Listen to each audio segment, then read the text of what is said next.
दिवस चाललेला आहे, दररोज तेल देणं कशी शक्य आहे? सांगितलं व्यापाऱ्यांनी सगळ्यांनी ठरवून की बाबांना तेल द्यायचं नाही. बाबा गेले तेलाची भिक्षा मागायला, कोणीच तेल दिलं नाही.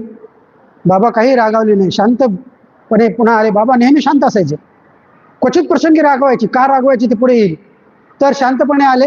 सगळ्या ठिकाणी त्यांनी दिवे वाती ठेवल्या, सगळे दिवे लावले, त्यात वाती ठेवल्या. एक टमरेल होतं. आता हे टमरेल शब्द म्हणजे इंग्रजी टंबलर शब्दापासून टमरेल झालेला आहे. एक डब्बा, छोटासा डब्बा भिक्षा मागायला बाबा वापरायचे. त्याच्यात थोडंसं पाणी होतं, थोडंसं तेल होतं इतकंसं. ते तेल घेतलं, त्यात पाणी टाकलं, बाबांनी ते पिऊन टाकलं. तेल मिश्रित पाणी पिऊन टाकलं आणि पुन्हा दुसरं पाणी घेतलं शुद्ध आणि प्रत्येक याच्यामध्ये टाकलं आणि दिवे पेटले. आता असं कोणाला सांगायला गेलं तर असं कसं शक्य आहे? तुम्ही पेटून दाखवा म्हणतात आपल्याला. आता आपली लायकीच नाही पेटवायची आणि ऐकण्याची, तर कसं शक्य आहे?